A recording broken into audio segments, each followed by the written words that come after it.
I'm thrilled today's guest, the great Tom Friedman, New York Times, of course, columnist, must-read columnist, Pulitzer Prize winning author. First, I got to say, I've been a big fan for years. I've been reading you, and I just love so much of what you say. We've got so much to talk about. It's a really difficult morning. I mean, nobody knows more about the Middle East than Mr. Friedman, and we're coming off the last 3 days of 12 innocent Israeli Druze killed, young people killed in a soccer field, followed by Israel striking back, hitting a Hezbollah leader. And just last night, one of the main Hamas leaders, Ismail Haniyeh, was taken out. Mr. Friedman, have you ever seen a more volatile Middle East situation than we're in right now? You know, Donny, first of all, it's great to be with you. Thank you. And this is one of the worst moments I've ever seen, one of the most dangerous moments. And I would say, in part, it's because you have the extremes of the extremes driving everything today, Donny. You have the worst of the Palestinians, the military wing of Hamas driving that. You have the worst of your worst in the region of Iran and Hezbollah.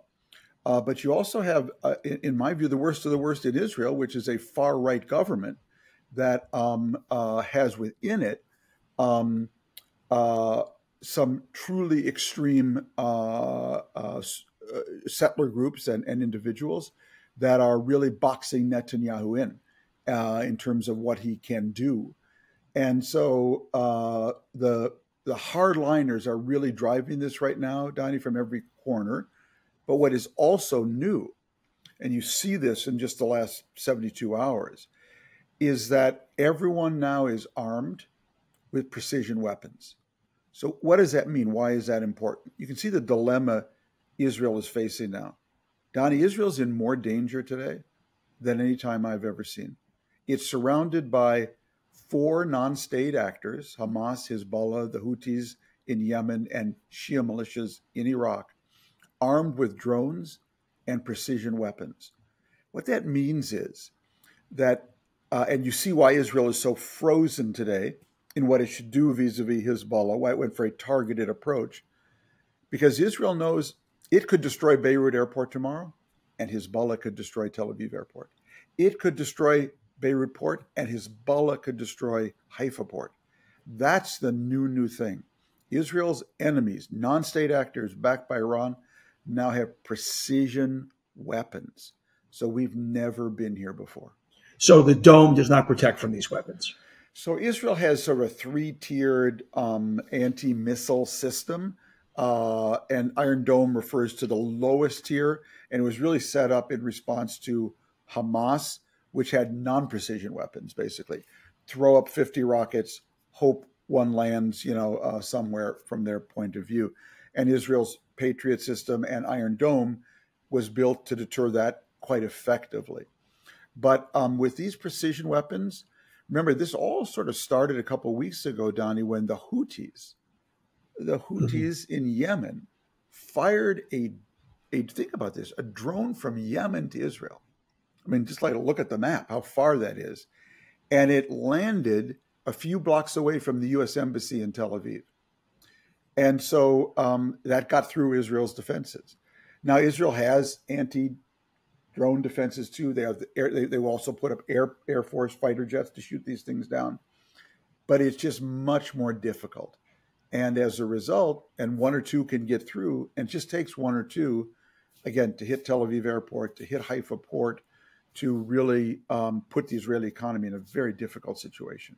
And that's why Israel has been sort of wrestling with, well, how do we respond to Hezbollah? We want to respond in a way that says, you killed 12 Druze, in the Golan, kids playing soccer.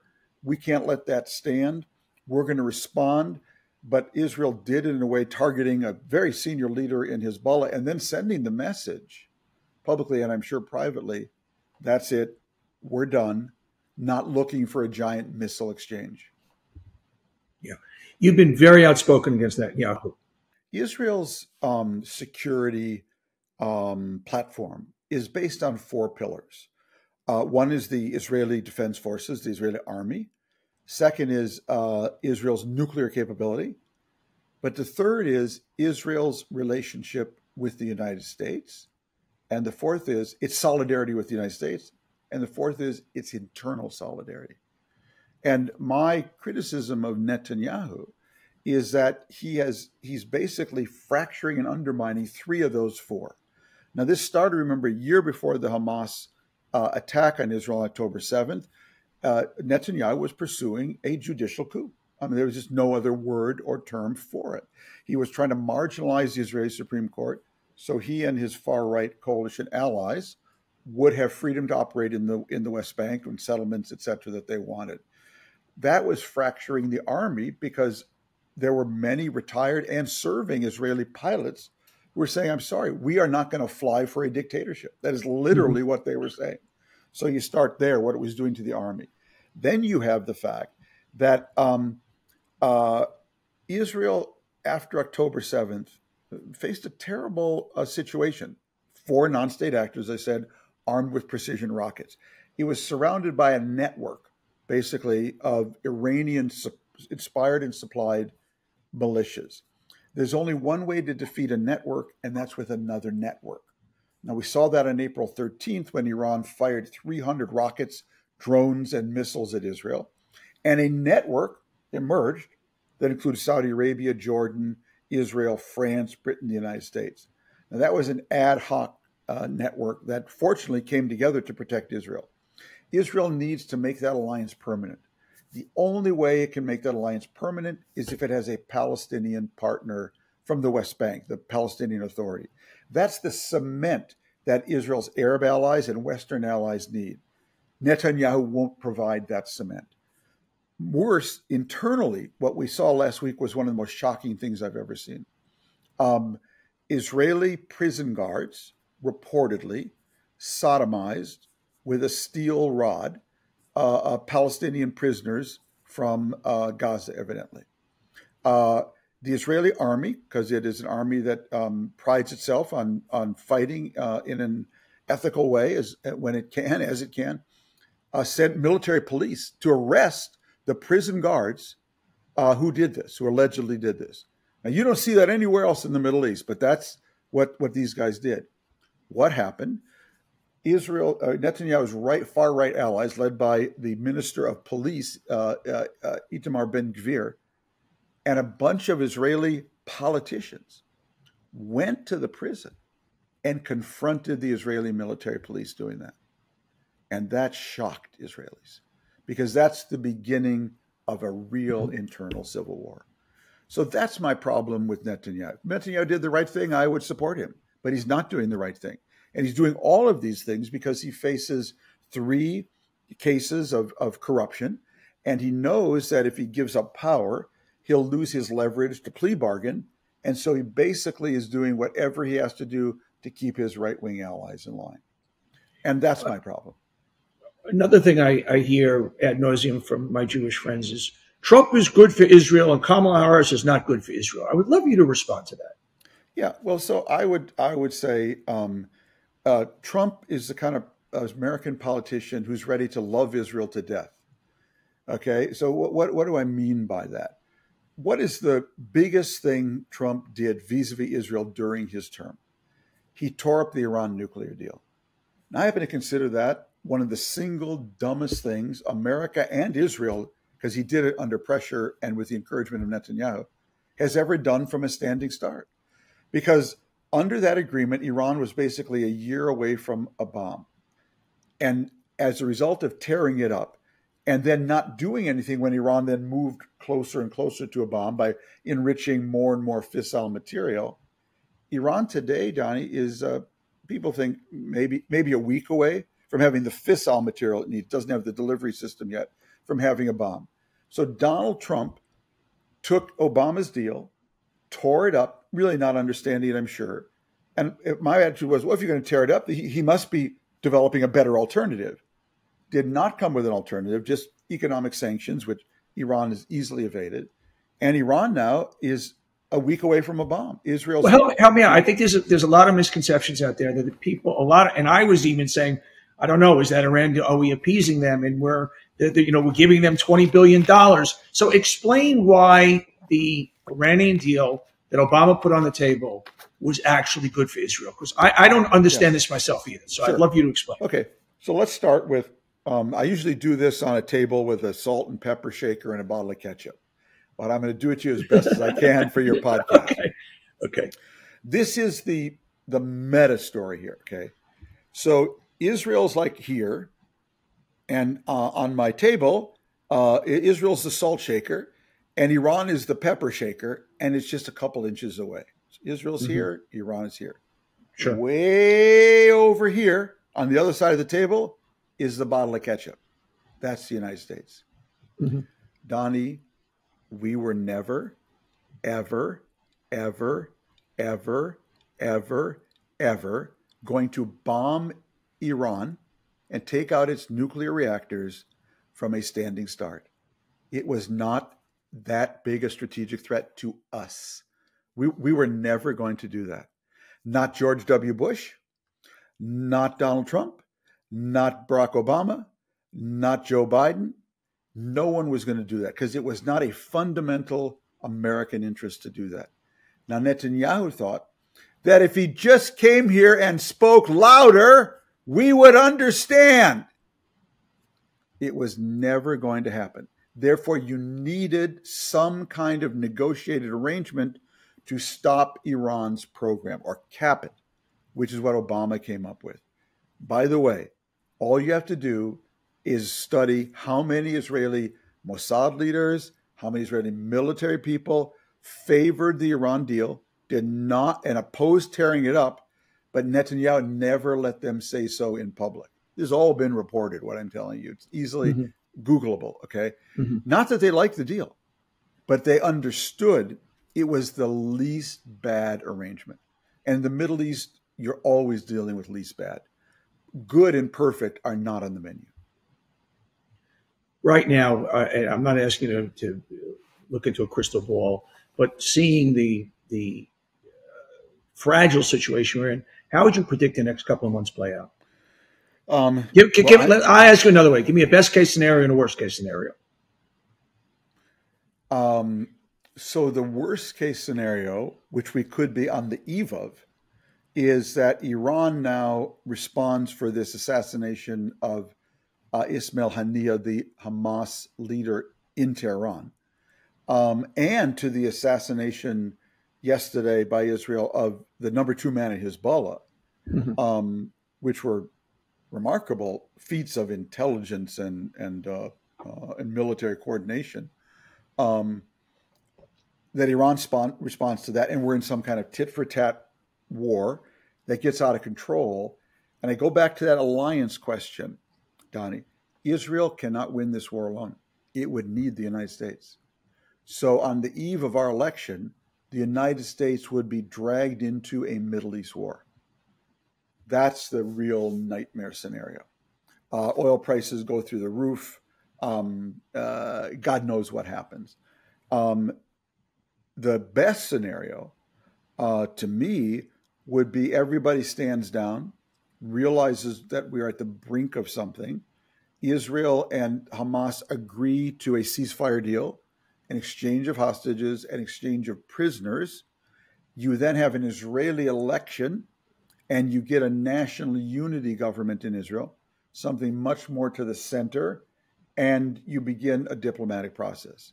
I think those are roughly the two alternatives. Yeah. There is not a perception. Another thing that people say is, well, they can't have a ceasefire because you have to completely take out Hamas. Right. And total then victory, there's the total victory. We've got to stamp them out. And then there's arguments on the other side that says it's an idea. You can't stamp out an idea. So what's your thoughts on that? Yeah. So my view is that perfect is never on the menu. I think Israel has done serious. The Israeli army says that they've completed their military operation. The army says they've done serious damage to Hamas, to its infrastructure. They've now found most of the sources of its weapons smuggling. They've choked those off on the western border of Gaza and Egypt, not to mention other places. they've dealt a serious blow to Hamas as a military organization that can never again, in any near term, mount what it did on October 7th.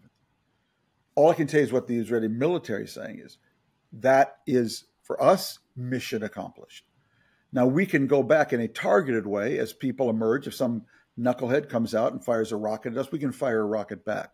But Hamas is Israel's great failure, its own military will say, is we didn't understand what we thought was a terrorist organization had actually become an army with divisions and brigades, an army with its own cyber capabilities and command, an army with its own weapons industry.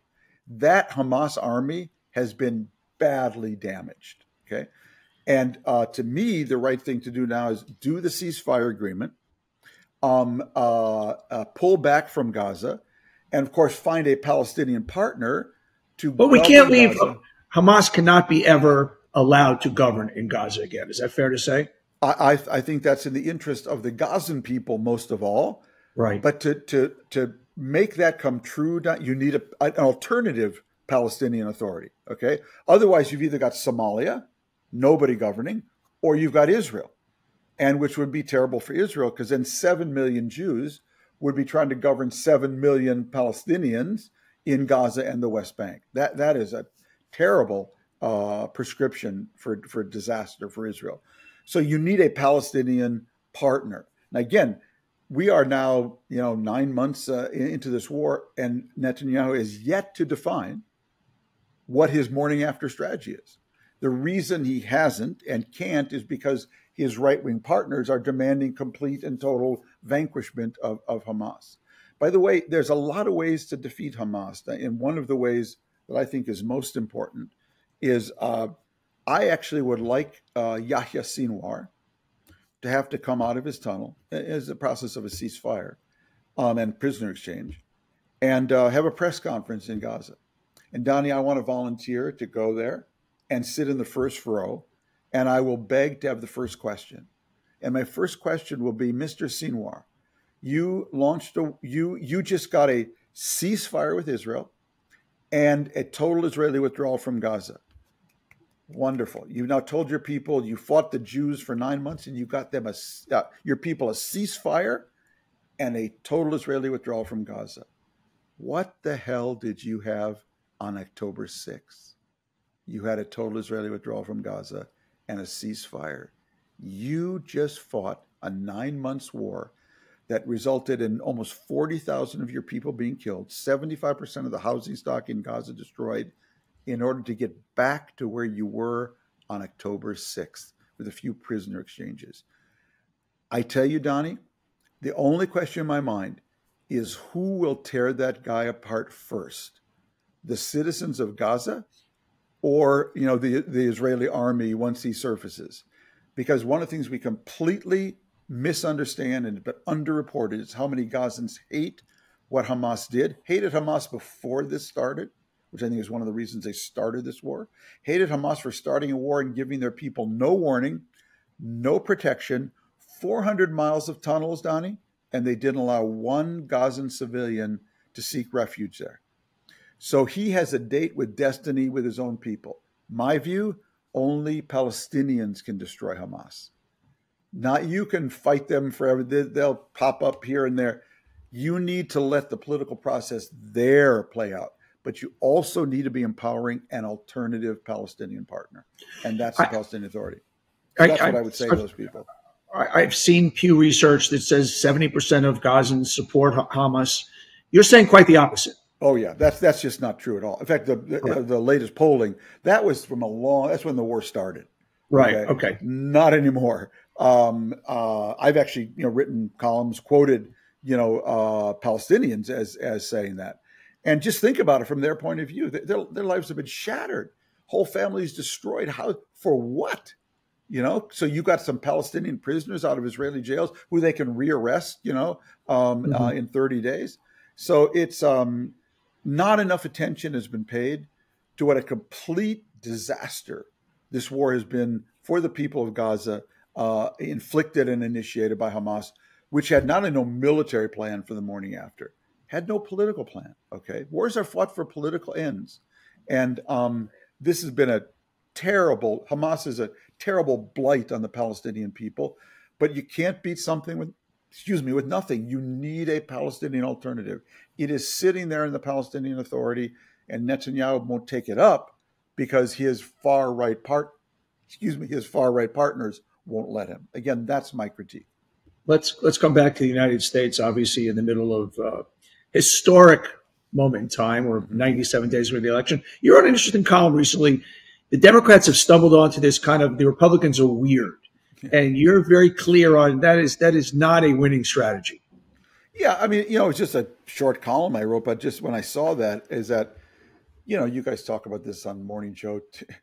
I mean, don't get into name calling. I mean, that's Trump's expertise. And by the way, you won't out name call him, number one. And calling people weird, Don, it's one step away from calling them deplorable. And that actually didn't work out well for Hillary Clinton. Did not work out well at all. Yeah. Right. So why don't we just sort of retire that word, stick to the position, stick to real arguments, and not name calling people. You're going to see T-shirts. I'm weird. I mean, just they will embrace it and embellish it and use that against Democrats. That kind of business is not, what are going to win the election for Democrats. And I think you've seen, I'm pretty sure that word got retired in the last 24 hours. Who would you pick for Veep for Kamala? I think she's got a cornucopia of good choices. I happen to like Mayor Pete. I can make a really good argument for Josh Shapiro as a centrist, moderate with an important state. And I can make the argument for Mark Kelly. Can you have a gay vice president with a black woman president? Yeah. I actually think you can, but can you have a Jewish vice president with a black Jewish president who's married to a Jewish guy? I don't know. Yeah. I kind of think I think those are sort of, you lose people who you never would have gotten, I kind of think, because once people start to hear that person, and Mayor Pete did quite well. Let's remember, when he was running. So, but I liked Mark Kelly too, military veteran, astronaut. I think she's got a lot of good choices. Yeah. Well, obviously, Kamala has said a lot of things when she was running in 2020. Other than Biden, everybody lurched far to the left in the primaries, and she's got to answer to those very, very, very progressive things that are not going to get her elected in a general election. How does she make that pivot? Yeah, I think let's start with the central one, which is immigration. And there she adopted when she ran for office in 2020, the most progressive, or was it 2020 or 2016? 2020. Yeah. So she adopted the most progressive view on that, very lax border controls and all kinds of benefits for illegal immigrants. Look, my view on the border is very simple. I am for a really high wall, Don. I'm for a really high wall with a really big gate. I want to assure Americans that we can control our border, and then I'm a super radical pro-immigration person. And that, I think, is the right position. Now, here's what I would say to Kamala Harris in the debate when Trump comes at her on immigration. If he debates. If he that's right. Very good question. If he debates. What I would be saying to him is, Mr. Trump, you actually have a point. We may have reversed some of your strategies early on. Honestly, it was for humanitarian reasons, because some of those tactics you put in place were truly cruel and involved separating families. But we might have made mistakes. But, we're a learning organism in this administration. So what do? We sat down with Jim Langford, maybe the most conservative Republican in the Senate from Oklahoma. And we said, let's develop a bipartisan plan to have a real strategy for controlling immigration, dealing with illegal immigrants, and rationalizing our immigration policy. We heard you. And we responded in a bipartisan way. And what did you do? You ordered Republicans to keep the chaos at the border open because it would help one man, you. And I would just pound that message over him, that the border is in chaos today because you stood in the way of a bipartisan deal. Shame on you. Love it. I've been really outspoken in front of very early on what a threat to democracy Trump is, to a very extreme point that I think people don't. It astounds me. Smart people are not comprehending that if Trump gets elected, we won't have any more real free elections. We're not going to really have a free media because the FCC is going to report directly into him. Yeah. Morning Joe, not that the world cares about, is not going to exist in its current form. I'll only use as an example of that.